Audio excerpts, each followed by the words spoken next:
This is the big one. Neymar is on his way to Saudi Arabia. Yes, we're back because Saudi Arabia have attracted one of the biggest stars in world football again, and the football finally started in Saudi Arabia this weekend. We've got it all to talk about in this week's Saudi Pro League show. So, without further ado, let's get into it because, oh boy, it's not stopping anytime soon.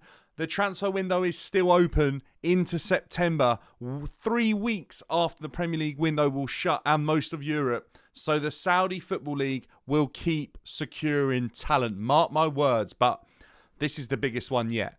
We will get on to the football and the matches and everything that happened in the opening weekend in just a bit. But first things first, Neymar has joined the Saudi League. That's right, he's joining Hilal. They are currently the team with Neves, with Koulibaly, with Malcolm and Jesus in charge. They are probably, and factually, they are the most successful team in Saudi Arabia. But if not, they are the biggest team out there, that's for sure. And Neymar will be bringing all the footballing world eyes onto Saudi Arabia because this is the biggest one yet. If you thought Ronaldo was massive, this one blows it out of the water. A player not shy from the biggest of biggest deals. He's a current world record holder in terms of football transfer fees. He moved from Barcelona to PSG for an eye-watering £190 million. That's like 220 million euros. It's the number one transfer deal ever. He also moved from Santos to Barcelona for an undisclosed massive amount. People don't know what that is, but Barcelona have been in trouble for it and all sorts. Believe me, that one was also a lot of money. He now finds himself joining Hilal in a moment where Saudi football is seriously making people take note. They have turned the heads of the footballing world in one summer. One summer. It's changed the landscape of football, dare I say, forever. DAZN have signed a deal to show the matches in the UK, and highlights are now free on YouTube as well.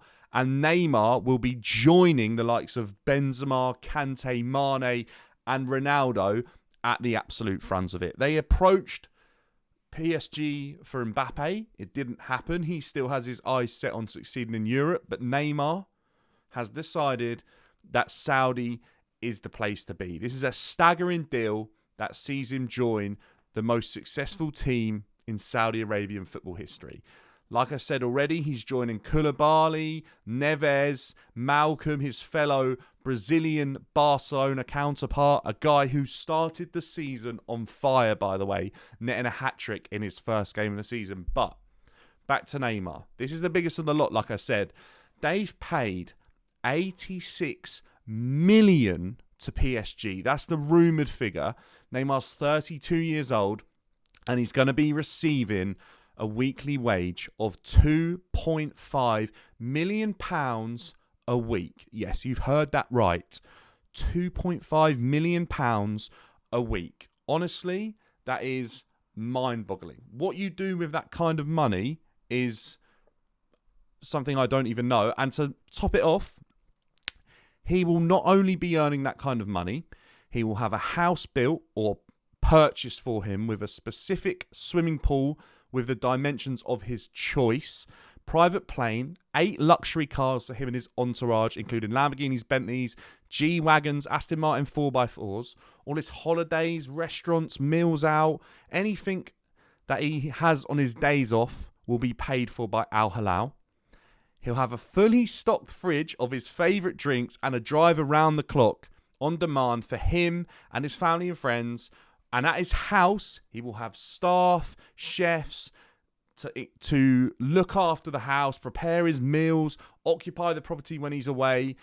That house also will include 3 saunas. This is a mega deal. And if he's not earning enough money already, he could potentially be in for bonuses of up to £80,000 a win and £500,000 for promoting his life and the benefits of moving to Saudi Arabia. This is a phenomenal deal. Now, look, this is what's being reported in the English media.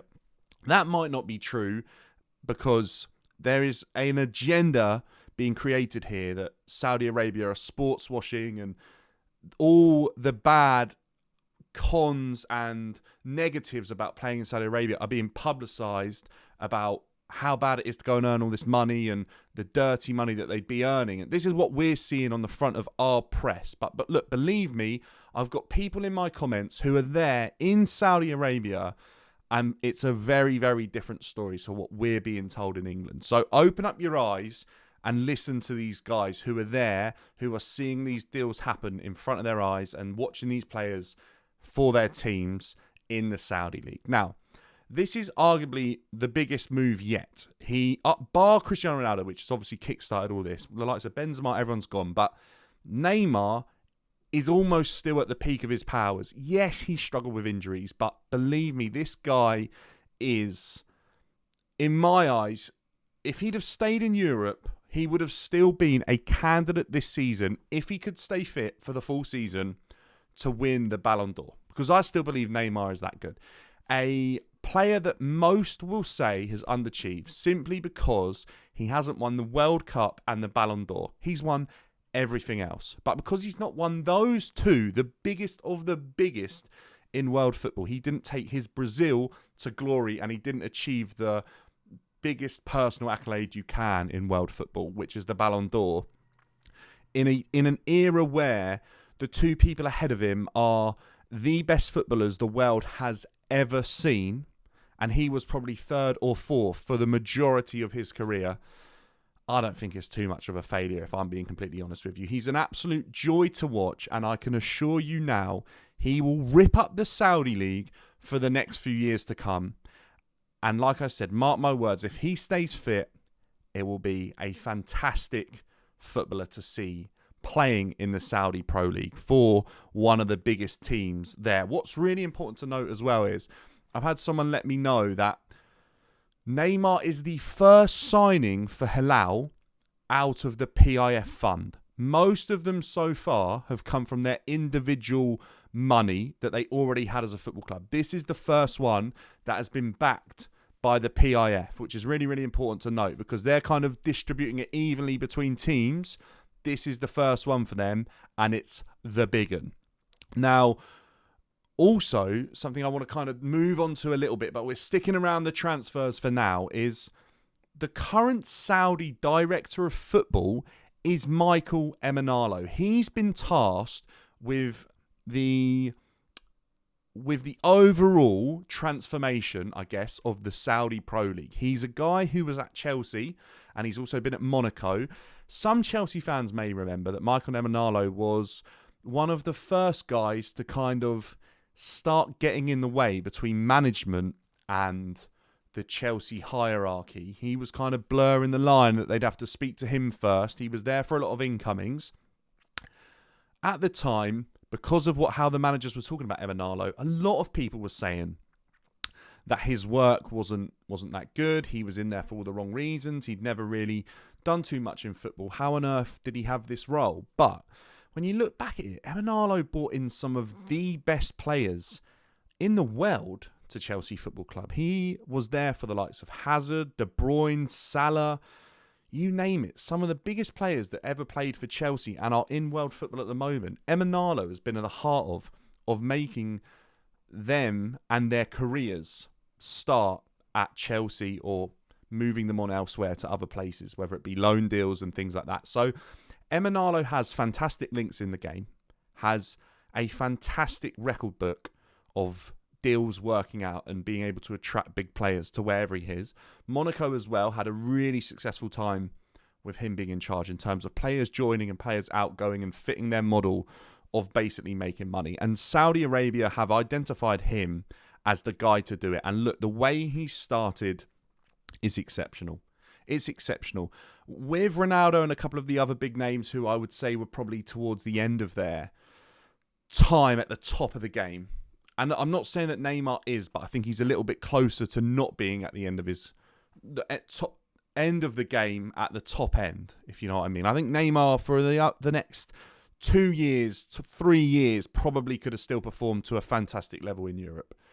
Injuries, obviously, avoided because they seem to crop up a lot for Neymar. But Emenalo is doing a fantastic job. So that's something to take note on, that Michael Emenalo is getting to work and making things happen, because the Saudi League is the hottest league in the world right now, with the most money and the biggest players. Some of the biggest names in world football are playing there. And what I want to say as a statement is, if the Ballon d'Or is won by a player in Saudi, do not be shocked if it is Neymar. It's a phenomenal statement to make, an outrageous statement to make in some people's eyes, but this league is going to have eyes on it, and people will see these players performing to a level that they may not have seen in a while due to the quality of some of the other players in the league. Now, I watched a lot of the football, a lot of the highlights I've seen. It was a really, really good, eye-opening weekend of Saudi football. It kind of got underway this weekend just gone, like the rest of the world, or the rest of Europe, I'd say. Predominantly, most of the big leagues started this weekend. Saudi did the same. There are 34 game weeks on the horizon, and it started off. But before that, Ronaldo, Benzema, all of the bigger names have been playing in the Arab Cup Champions Cup. And Ronaldo has gone and won it. He's also managed to claim the Golden Boot after scoring 2 goals. Yeah, you heard it right. 2 goals only. There's actually footage of him being awarded the Golden Boot, and he can't quite believe that he's won it with only 2 goals. But look, this guy has a habit for winning silverware, and he's done it again in Saudi Arabia. And he's picked up his first bit of silverware in Saudi. So Nazar beat Halal in the final.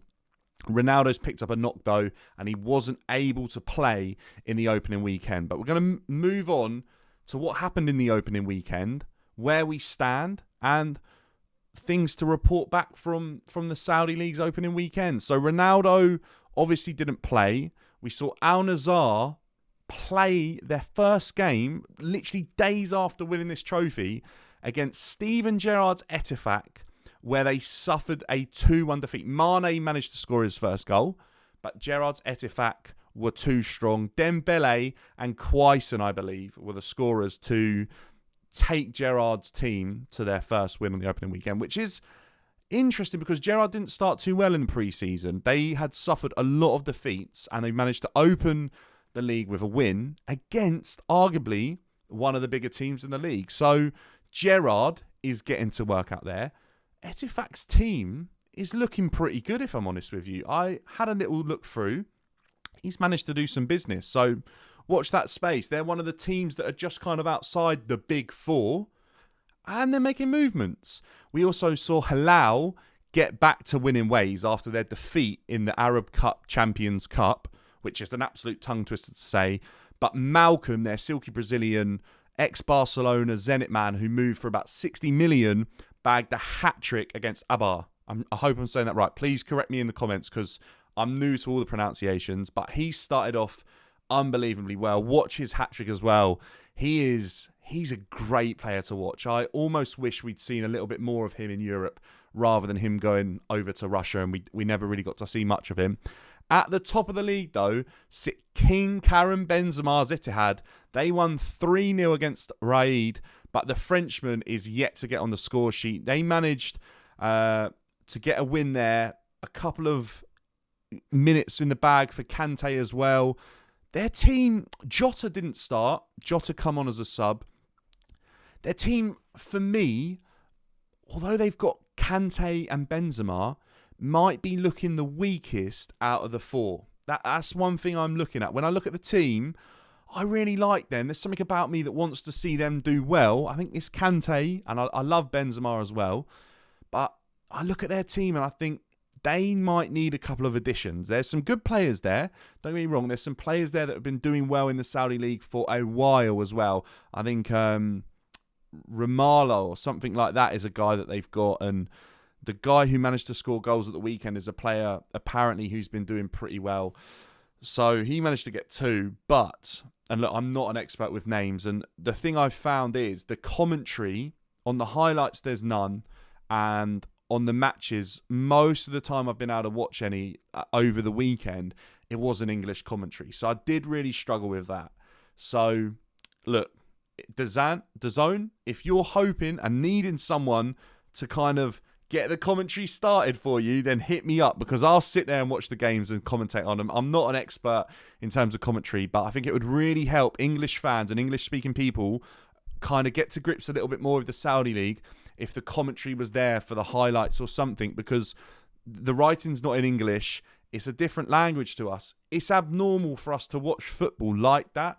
So to kind of build the brand, I think it'd be really important for Saudi football in general to kind of get some English speaking highlights and scoreboards and stuff like that and writing, because I think it's in Arabic and we just don't have a clue how to read that on the whole, I would say, or the majority of English people and probably most European people watching it. So look, I'm here to learn Arabic if I have to, but it would be fantastic to see some English worded subtitles or scoreboards or commentary. That would be great as well. That's a little note I wanted to put in there. But back to match day 1. Friday night was the opening day, and that was kicked off in style with the former Liverpool man Bobby Firmino returning to the goals, bagging a hat-trick on his debut in that deadly early attack of Saint-Maximin, Firmino and Mahrez. A joy to behold. Arguably a better front three than the majority of top European sides. And if you watch the highlights of that, wow, were they playing some entertaining football. That is a front three that you do not want to miss if you're tuning in to watch the Saudi Pro League this season. If you haven't seen the highlights, be sure to check them out on DAZN. I don't have a link or anything like that. I'm just trying to spread the word that the footage is out there. It's free to watch the highlights on YouTube. And if you're DAZN subscriber, you can watch the matches in full as well. DAZN, if anyone's watching, please get in contact with me. I'd love to work something out in terms of just getting people over to watch the Saudi highlights and just giving people a link to click to make it nice and simple. Match day 2 will start on Thursday night with Ali in action against Khalij at 7 p.m. English time. All the big hitters are back in action this weekend, and a Neymar debut could be on the cards on Saturday night as Hilal take on Faha, something like that.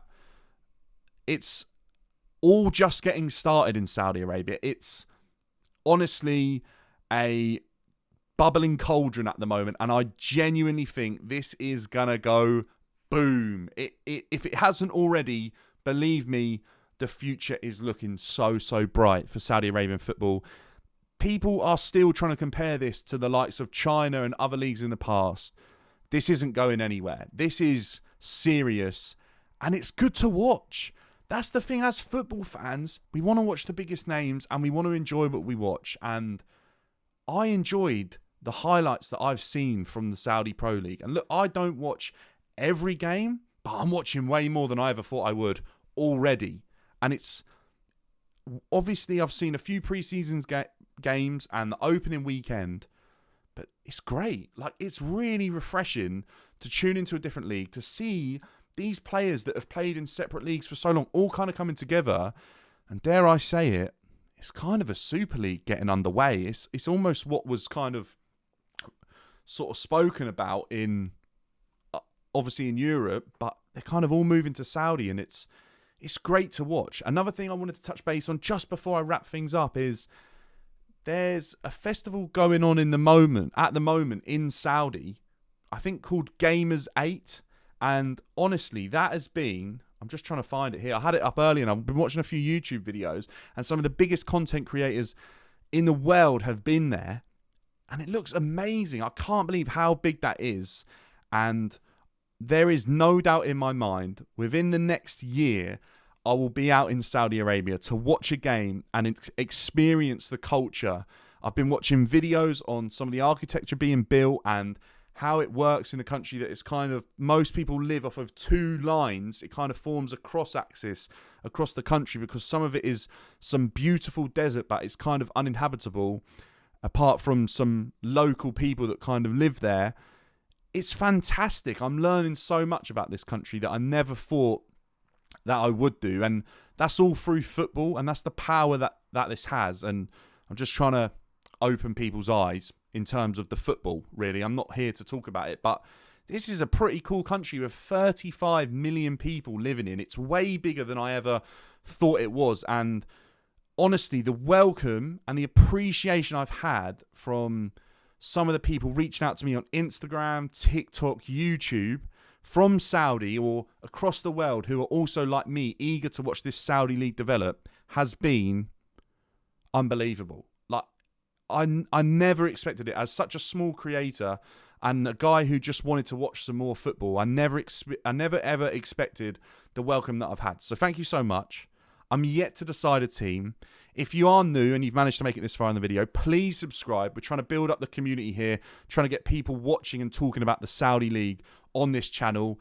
Check out my social medias and check out the other videos if you like the Premier League and stuff like that as well. I'm a massive Chelsea fan and I like to talk about them. Like the video, subscribe, and I will catch you next week for another Saudi Pro League show.